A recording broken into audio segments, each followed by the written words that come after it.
I was trying to...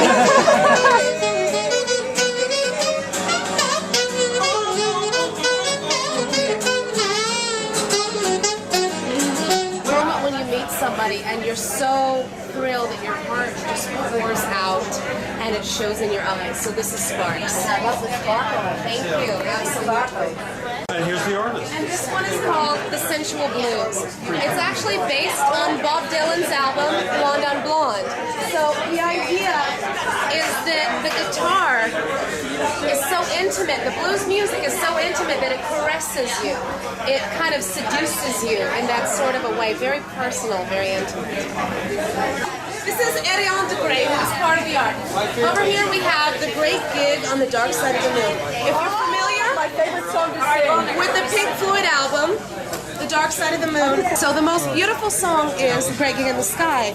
It's kind of the duality between moving from life into death.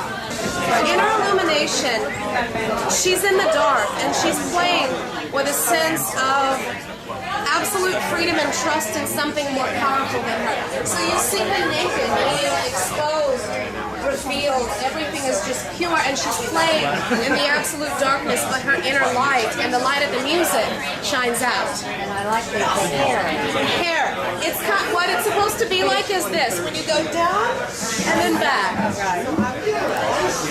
Sort of an expression of freedom. Yes, freedom. Then here we have Rockgasm, which is really fun, but like the Sensual Blues, this one is part of the series of Love, Sex, and Music, and though she's being penetrated by the guitar, she's just enjoying it. It's about when you hear a song that is so sensual and so sexy, it really takes you over and you feel like you're having a music-gasm. So that's Rockgasm. And this one is called New York Girl. This is the first piece I ever did in 2003 in this style, in the pulp style, which is painting and sculpture. Have you ever taken lessons, or this has just come to you now? This has come to me since I was 4 years old. This piece is called Plunge. And plunge is like plunging headfirst into love, into life, into what excites you.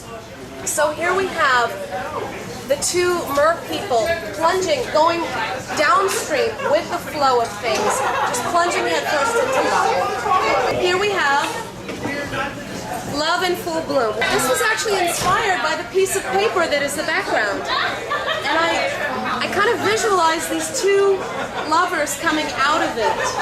And I think they turned out really sweet. It's very fanciful, very loving.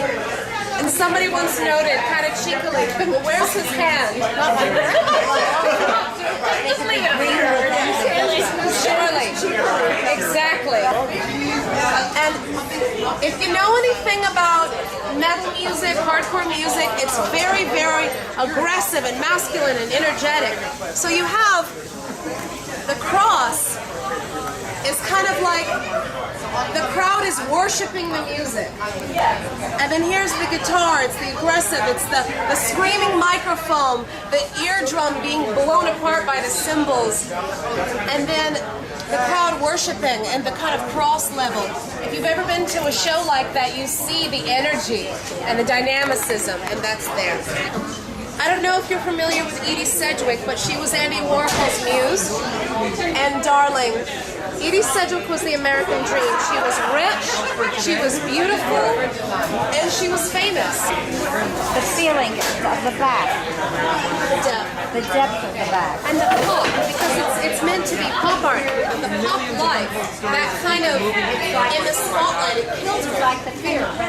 Yes. Yes, absolutely.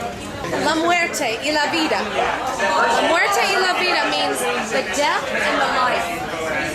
So, this is the aggressive forces of nature.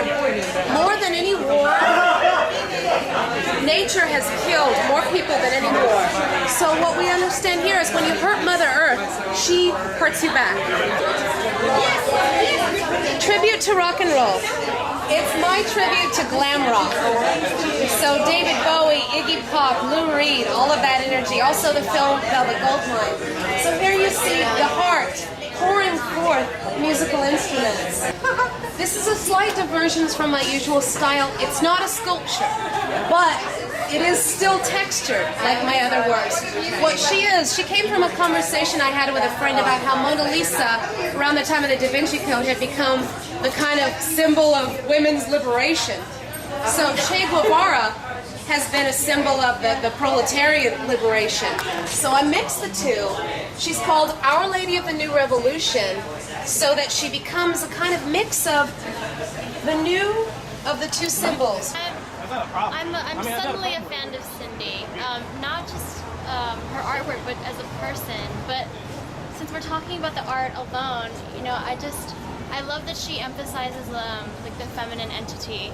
It is abstract, but it's also very like emotionally tangible. I really enjoyed Cindy's work. I think it's very passionate and expressive. I love the mixed medium and the detail, especially the eye one with the individual eyelashes made of clay. It's very romantic and beautiful. It's beautiful. I love what's his name? This one. That one up there. Oh, that one. Which one? Oh, that one. That one. Oh, I haven't looked at that And one. I love the plunge. It's beautiful. With the fish all around. And they're just beautiful. They're better in person too. A lot of these are incredible because really they're naked women, and what's not to love about a naked woman? Mama, and this is my mother, who came all the way out here to see me at my first solo art show. And I knew this would happen one day. This is Asha, who's actually my manager at the Rubin Museum, where I am a docent.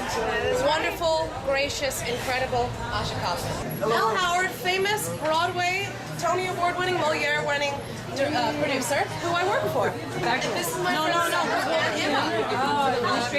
This is the Armade Group, Rubin Museum.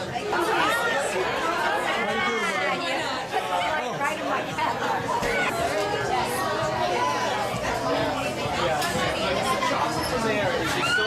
Thank you very much, Sylvia. Oh, we enjoyed it. A wonderful time. Just a terrific experience seeing everything. You are so talented. And I love this creation.